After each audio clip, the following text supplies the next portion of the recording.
தலைக்கு மேலே பட்டாக்கத்தி தொங்கிக் கொண்டிருக்கிறது சொத்து குவிப்பு வழக்கிலே சுப்ரீம் கோர்ட்டிலே. அந்த பக்கம் இன்னொரு பட்டாக்கத்தி தொங்குகிறது, அது 2G ஸ்பெக்ட்ரம் வழக்கிலே. ஊழல் இல்லாத நேர்மையான ஆட்சியை தருவதற்கு முழு தகுதியுள்ளவர்களாக நாங்கள் வருகிறோம். பேராசை காரணமாக மீனவர்கள் கடல் தாண்டி செல்கிறார்கள், அவன் சுடாமல் என்ன செய்வார் என்று கேட்டவர் தான் கலைஞர் கருணாநிதி என்பதை மீனவ மக்கள் ஒருபோதும் மறந்து விட மாட்டார்.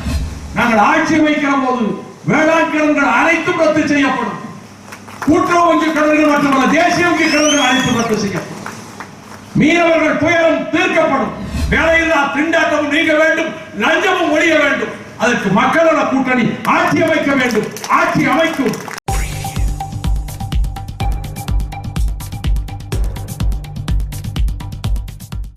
இந்திய ஆதிக்க எதிர்ப்பு போராட்ட களத்தில் 50 ஆண்டுகளுக்கு முன்னால் 51 ஆண்டுகளுக்கு முன்னால் நடைபெற்ற 65 போர்க்களத்தை இங்கே பேசியவர்கள் நினைவூட்டினார்கள். நான் மாநில கல்லூரி மாணவன். இந்திய எதிர்ப்பு போராட்ட களத்தை நினைவூட்டுவதற்கு காரணம், இப்பொழுது மத்தியிலே இருக்கிற அரசு, முன்னை அரசும் இந்தியை திணித்தது. ஐக்கிய முற்போக்கு கூட்டணி அரசு அதைவிட மூர்க்கத்தனமாக பாரதிய ஜனதா கட்சி தலைமை தாங்குகின்ற தேசிய ஜனநாயக கூட்டணி ஆட்சி பன்முகத்தன்மையை சிதைக்க பார்க்கிறது. தேசிய இனங்களினுடைய உரிமையை நசுக்க பார்க்கிறது. இந்தி ஆதிக்கத்தை நிலைநாட்ட துடிக்கிறது. இந்து ராஷ்டிரா இந்தி என்பதை நிலைநாட்ட துடிக்கிறது. அதனுடைய விளைவுதான் சிராபையிலே பாய்ந்த காளைகளை அடக்க துடிக்கிறது மத்திய சர்க்கார். ஜல்லிக்கட்டு நடப்பதற்கு தடை போடுகிறது மத்திய அரசு. ஊரை ஏமாற்றுவதற்கான ஒரு அறிவிப்பு. இதெல்லாம் தமிழ்நாட்டினுடைய பண்பாட்டின் மீது நடத்தப்படுகிற தாக்குதல். இதே நிலைமை நீடிக்குமானால் இந்திதான், இந்து ராஷ்டிரம் தான், எங்கள் கலாச்சாரம் தான் என்றால் ஒருமைப்பாடு உடைந்து சிதறி தூள் தூளாக போய்விடும். இதை நான் நாடாளுமன்றத்தில் ஒரு முறைக்கு பலமுறை சொன்னவன். அண்ணா மறைவுக்கு பிறகு எடுக்கப்பட்ட தவறான முடிவுகளா, ஒழுக்க சிதைவுகளா, குடும்ப அரசியல் குலமண்டபத்தில் ஏற்றப்பட்டதா, ஊழலா, லஞ்ச லாவண்யத்தால், இந்த கேடுகளிலே இருந்து தமிழகம் விடுவிக்கப்பட வேண்டும். முடியுமா என்கிறார்கள். முடியாது என்பவரை செய்து முடிப்பவன் தான் சாதனையாளர். அதை செய்ய புறப்பட்டிருக்கிறது மக்கள் நல கூட்டணி. இவர்கள் சேர்ந்தே இருக்க மாட்டார்கள். நேற்றுக்கு கூட ஒரு பத்திரிகை எழுதுகிறது, இந்திய கம்யூனிஸ்ட் கட்சி வேறு பாதையில் போகிறது, மார்க்சிஸ்ட் கம்யூனிஸ்ட் கட்சி வேறு பாதையில் போகிறது, மக்கள் நல கூட்டணி உடைகிறது உடைகிறது உடைகிறது என்று 6 மாதமாக எழுதுகிறார்கள். நாங்கள் 6 மாத காலமாக 4 கட்சிகளும் ஒருங்கிணைந்து பாடுபடுகிறோம். ஊழல் ஆட்சி ஒழியட்டும், லஞ்சலாவணியம் நிறைந்த ஆட்சி ஒழியட்டும், ஒரு மாற்றம் வரட்டும் என்ற விதத்தில் அந்த மாற்றத்தை கொண்டு வருவதற்கு துடிக்கிறார்கள். எங்களுக்கு அந்த வாய்ப்பை கொடுங்கள்.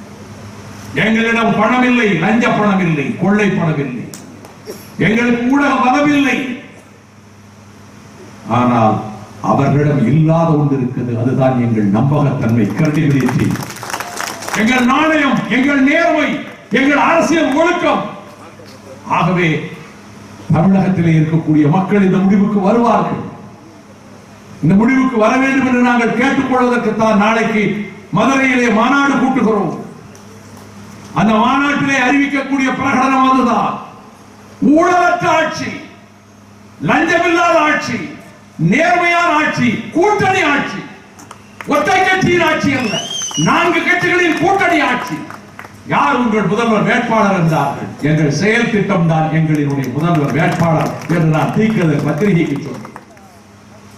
அத்தகைய மாற்றத்தை ஏற்படுத்த உங்களால் முடியும். தலைக்கு மேலே பட்டாக்கத்தி தொங்கிக் கொண்டிருக்கிறது சொத்து குவிப்பு வழக்கிலே சுப்ரீம் கோர்ட்டிலே. இதை விட கேடுகட்ட ஆட்சி ஒன்று கிடையாது என்கிற அளவுக்கு.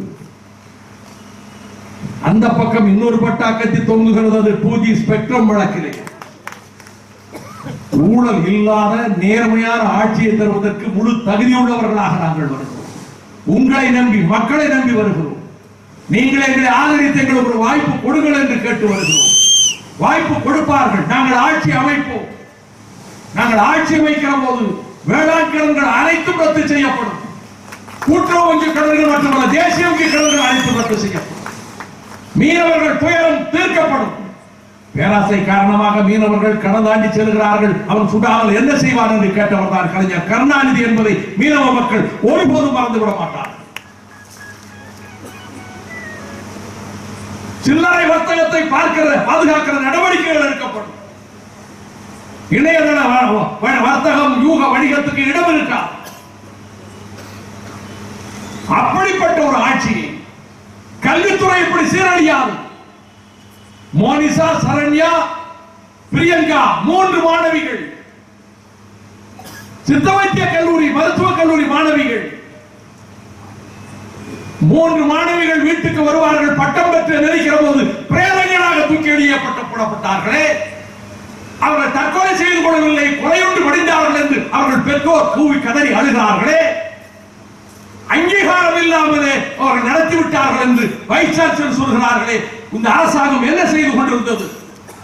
இப்படி அங்கீகாரம் இல்லாமல் எத்தனை பள்ளிகள், எத்தனை கல்லூரிகள், எத்தனை குடும்பங்களுடைய வாழ்வோடு விளையாடுகிறீர்கள்? இதற்கெல்லாம் ஒரு முற்றுப்புள்ளி வேண்டும். இந்த கொடுமைகளுக்கெல்லாம் ஒரு முற்றுப்புள்ளி வேண்டும். வேலையில்லா திண்டாட்டமும் நீங்க வேண்டும், லஞ்சமும் ஒழிய வேண்டும். அதற்கு மக்களோட கூட்டணி ஆட்சி அமைக்க வேண்டும். ஆட்சி அமைக்கும்.